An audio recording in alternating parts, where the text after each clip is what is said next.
নমস্কার, আমি জ্যোতিষশাস্ত্রী শ্রী সনাতন বলছি। আজকে আপনাদের বলবো যে গোচর বিচার কিভাবে করবে। গোচর বিচারের যে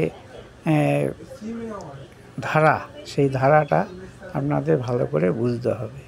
কারণ রাশিচক্রে যখন শুভ গ্রহ ত্রিকোণে দশমে থাকলে বা উচ্চ নিচু ক্ষেত্রে থাকলে যেরকম শুভ ফল দেয়, গোচরের ক্ষেত্রেও সেরকম দেয়, কিন্তু একটু অন্যরকম দেয় আর কি। যেই গ্রহ দশমে হয়তো রাশিচক্রে ভালো দেয়, সেই গ্রহ দশমে হয়তো ভালো ফল নাও দিতে পারে গোচরে। এবারে এই গোচর বিচারটা যদি ভালোভাবে জানা যায়, তাহলে যখন তার দশা অন্তর্দশা চলবে, সেই দশা অন্তর্দশার সময় গোচর বিচারের সঙ্গে সংযোগ করে কী ঘটনা ঘটতে পারে ভালো বলা যায়।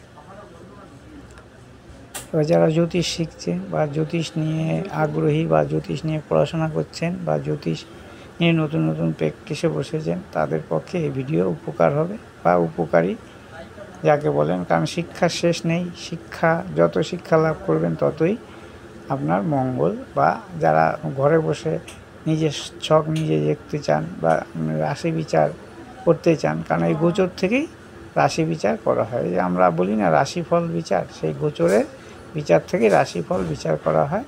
যার জন্যে অনেক সময় রাশিফল কারো কারো মেলে, কারো কারো মেলে না। কারণ গোচরে সম্পূর্ণ কারো কিছু মেলে না, এক এক সময় এক এক রকম রেজাল্ট হয়। সামগ্রিক রেজাল্ট গোচর থেকে পাওয়া যায় না, সাময়িক পাওয়া যায়। আজকে আপনাদের বলবো যে শুক্রের গোচর ফল। শুক্র গোচরে কোন কোন জায়গায় থাকলে শুক্র ভালো ফল দেয়, আসুন আজকে জেনে নিই শুক্রের গোচর ফল। ধরুন আপনার জন্মরাশি কুম্ভ রাশি, যেখানে আপনার জন্মের সময় যেই রাশি হবে সেটাই হচ্ছে আপনার, সেইখান থেকে বিচার করতে হবে গোচর ফল। আবার অনেক অনেক জ্যোতিষী বা অনেক অনেক বৃহৎ গ্রন্থেও লেখা আছে যে যেগুলো ধীরগামী গ্রহ, মানে বৃহস্পতি, ধরুন শনি, এরা লগ্ন থেকে বিচার করলেও নাকি শুভ ফল পাওয়া যায় বা বিচার করা যায়। তবে আমি এখানে চন্দ্র থেকেই দেখাচ্ছি। ধরুন আপনার কুম্ভ রাশি জন্মলগ্নে, এইখান থেকে বিচার করতে হবে আপনার কোথায় কি থাকলে শুক্র কোথায় থাকলে। ধরুন শুক্র এখানেই অবস্থান করবে। শুক্র যদি এখানে অবস্থান করে, মানে গোচরে, মানে যেটা রানিং ঘুরছে, এখানে চন্দ্র থাকবে। ধরুন এরকম ঘুরতে ঘুরতে ঘুরতে আবার এখানে আসবে, আবার ঘুরতে ঘুরতে এখানে যাবে, এরকম ঘুরতে থাকে সমস্ত গ্রহরাই। তাহলে কি হবে, জাতকে রুচিপূর্ণ দ্রব্যাদি লাভ হবে, মানে যেগুলো জাতক পছন্দ করে আর কি। এবং তাদের জীবনটা একটু সুখকর হবে, মানে যেই কদিন গোচরে থাকবে। আবার খাদ্যদ্রব্য বা বস্ত্র বা যে কোনো শৌখিন দ্রব্য তার প্রাপ্তি হবে যদি গোচরে জন্মরাশিতে শুক্র অবস্থান করে। এই জিনিসগুলো জাতকের প্রাপ্ত হয়। এবং কি হয় না, বিবাহ না হলে সেই সময় বিবাহ হওয়ার সম্ভাবনা থাকে। এবং স্ত্রী লাভ বা পুরুষের স্ত্রী লাভ বা স্বামীর স্ত্রী পুরুষ লাভ বলতে স্বামী লাভ, এই যোগ দেখা দেয়। কারণ শুক্র সপ্তমে দৃষ্টি দেবে, এই সময় এই যোগগুলো ঘটতে পারে। এবার যদি দ্বিতীয় থাকে শুক্র, রাশির দ্বিতীয়, ধরুন এখানে শুক্র উচ্চস্থ হয়, রাশির দ্বিতীয় থাকলে কি হবে না,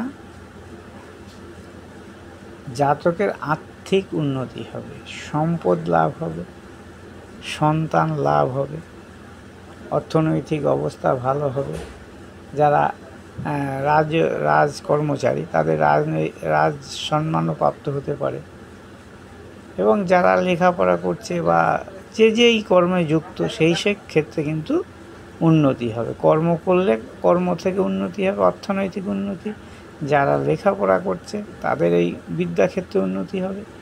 এবং যারা অন্য যে কোনো ব্যবসা কি আপনার প্রফেশনে আছেন, তাদের সেই জায়গা থেকে উন্নতি হবে যদি দ্বিতীয় থাকে।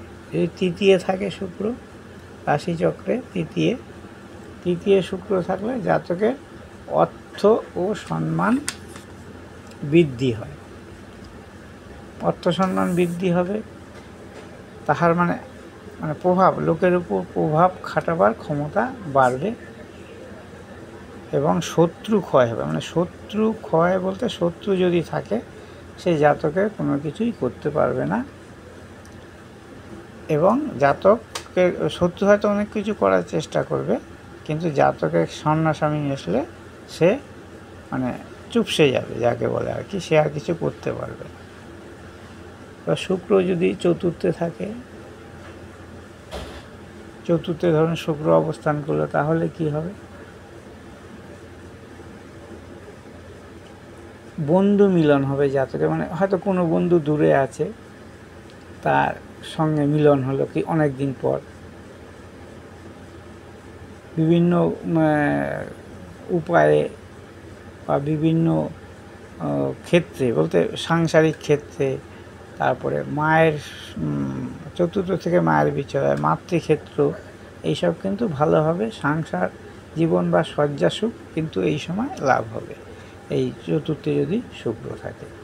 আর অর্থনৈতিক পরিস্থিতিও ভালো হবে, এবং গৃহযোগ যাদের থাকে তাদের গৃহ হবার, সুন্দর গৃহ বা ফ্ল্যাট হবার সম্ভাবনা আছে এই শুক্র যদি গোচরে চতুর্থে অবস্থান করে। যদি পঞ্চমে অবস্থান করে এখানে শুক্র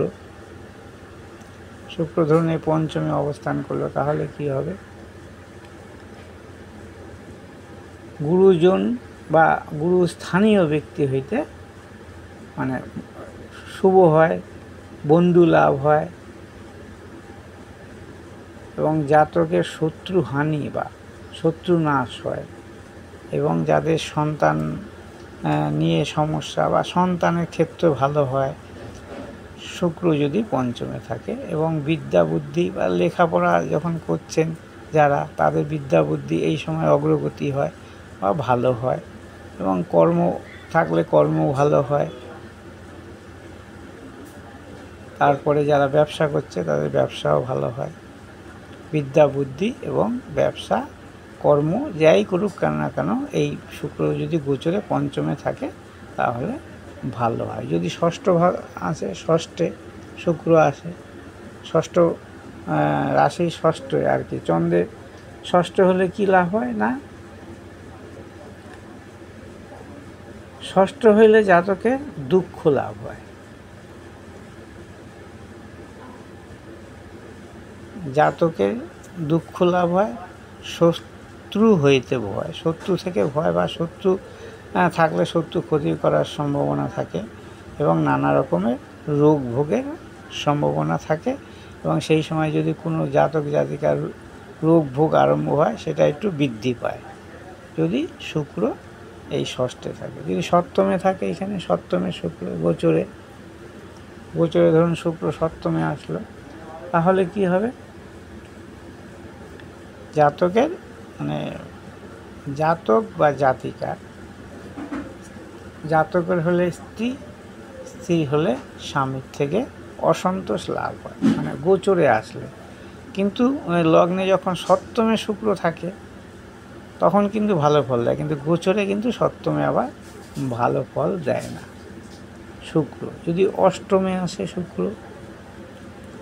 শুক্র অষ্টমে আসে, তাহলে কি ফল দেবে? জাতক গৃহ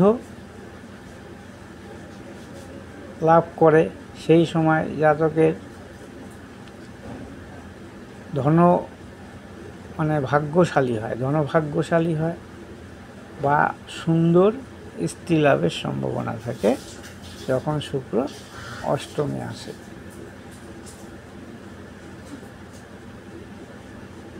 আর যদি নবমে আসে শুক্র, এটা কিন্তু শুক্র উচ্চ ঘর, সেই উচ্চ নিচু সম্বন্ধে আমি পরে বলছি আপনাদেরকে আগে গোচর ফলটা বলে নিই, তারপরে গোচর ফলে উঁচু নিচু তো প্রভাব পড়েই। জাতকের ধর্ম লাভ হয়, আর্থিক বৃদ্ধি হয় বা আর্থিক উন্নতি হয়, সেই স্ত্রী পুত্র দ্বারা সুখ লাভ করে,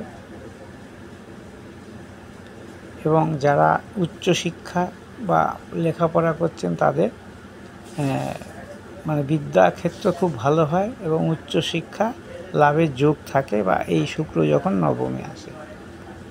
যেহেতু এই নবম স্থান শুক্রের নিজের ঘর, মানে এই হিসাবে বলছি, সেই হিসাবে শুক্র কিন্তু নবমে ভালো ফল দেয়। শুক্র নিজের ঘরে যখন পড়বে তখন কিন্তু আরও ভালো ফল দেবে। আর শুক্র যদি দশমে থাকে রাশি হিসাবে দশমে যদি থাকে তাহলে কি ফল দেবে না, জাতকের অপমান লাভ, কর্মক্ষেত্রে অপমান লাভ হবে, জাতকের ঝগড়া বিবাদ, মানে কর্মক্ষেত্র হোক বা গৃহক্ষেত্র ঝগড়া বিবাদ বেড়ে যাবে। তার ফলে কি হবে, জাতকের মনোকষ্ট লাভ হবে এবং জাতকের দৈন্যতা, মানসিক ভেঙে পড়া বা দৈন্যতা লাভের সম্ভাবনা থাকে যদি দশমে আসে। অথচ এই দশমেই যখন আবার শুক্র লগ্নের ক্ষেত্রে হবে কিন্তু অন্যরকম হবে।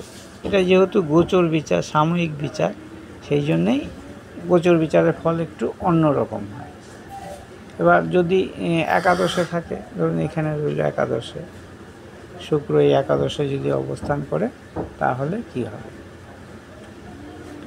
জাতক বন্ধু লাভ, মানে ভালো বন্ধু লাভ করবে, অর্থনৈতিক ভালো লাভ হবে, মানে সুগন্ধি বা সুন্দর বস্ত্রাদি বা সুন্দর জিনিসপত্র জাতকের লাভ হবে, আর্থিক উন্নতি হবে এবং রাজসিক, আমরা বলি না শুক্র হচ্ছে রাজসিক গ্রহ, সেই রাজসিক ব্যাপারটা জাতকের মধ্যে আসবে।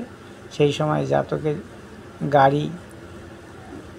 গাড়ি হওয়ার সম্ভাবনা থাকে বা হয়ও, যাদের সেই সামর্থ্য আছে বা যোগ এসে যায়, এবং ভালো ভালো খাবার দ্বারা জাতক সুখ লাভ করে। এবার যদি এই আপনার দ্বাদশে আসে, দ্বাদশে যদি রাশিচক্রের দ্বাদশে যদি শুক্র আসে তাহলে কি হবে, জাতক মানে সুন্দর সুন্দর বস্ত্র লাভ করে, ধন লাভ করে এবং নানা রকম যে সমস্যা, যে দ্বাদশে বলতে দ্বাদশ থেকে আমরা নানা রকম হসপিটাল যোগ বোঝায় বা ব্যয় বোঝায় বা বিদেশ বোঝায়। তো বিদেশে যারা যেতে চায় তাদের বিদেশ যাত্রা হবে এবং যাদের আপনার হসপিটালে আছেন সেই জায়গাটা থেকে উন্নতি হবে, মানে রোগ ভোগের যে কারণটা সেটা হয়তো উন্নতি হয়ে বাড়িতে আসার একটা সম্ভাবনা থাকবে। এবং শুক্রের জন্যে, এই শুক্র দ্বাদশে অবস্থানের জন্যে মানে যে ব্যয়টা হয় সেটা শুভ কাজে ব্যয় হবে। এখানে শুক্রের যে বর্ণনা আমি করলাম গোচর ফলে, এবার এই গ্রহরা, এই শুক্র যদি বক্রী হয় তাহলে কিন্তু শুভ ফল কিন্তু ভালো লাভ হয় না, হয় লাভ অল্প লাভ হয়, যাকে বলে ভালো লাভ হয় না এই গ্রহ যদি বক্রী হয়। কারণ বক্রীর সময় গ্রহরা রিটার্ন ঘুরে, উল্টো দিকে ঘুরে, যার জন্য ফলটা খুব একটা ভালো দিতে পারে না। আমার এই ভিডিওটা যদি ভালো লাগে অবশ্যই একটা লাইক, শেয়ার, কমেন্ট করবেন, আমাকে সাবস্ক্রাইব করবেন। আমার মোবাইল নম্বর 9333828747। আমার সঙ্গে যোগাযোগ করতে গেলে বা জ্যোতিষ শিখতে গেলে অবশ্যই এই নম্বরে যোগাযোগ করবেন। যে কোনো সমস্যা, যে কোনো বিষয়ের উপর, গৃহ হোক, বৈবাহিক, অর্থনৈতিক, বিদেশ যাত্রা, লেখাপড়া, প্রেম, বাস্তু, যে কোনো বিষয়ের উপর মানে সঠিক বিচার করে, স্বল্প মূল্যে সঠিক বিচার করে তার প্রতিকার করে থাকি। অত্যাধিক মানে পাথর বা স্টোন ব্যবহার করলেই যে আপনার ভাগ্য বদলে যাবে তা কিন্তু নয়। সঠিক রত্ন যদি একটিও পড়া যায় তাহলে কিন্তু ভাগ্যের যে বাধা সেগুলো কেটে কিন্তু উন্নতির পথে মানুষ এগোতে পারে। আজকে এই পর্যন্তই। যেতে যেতে একবার বলছি আপনাদের যে আমার ভিডিওটার উপর একটা লাইক, একটা শেয়ার, একটা কমেন্ট এবং সাবস্ক্রাইব করেন, যাতে নতুন নতুন ভিডিওগুলো আপনাদের সামনে দ্রুত পৌঁছে যায় এবং আপনারা ব্যাপারটা বুঝতে পারেন বা কিছু শিখতে পারেন। তাতে আপনাদের উপকার হবে এবং জ্যোতিষ সম্বন্ধে যে ভ্রান্ত ধারণা সেই জিনিসটাও দূর হয়ে যাবে। নমস্কার।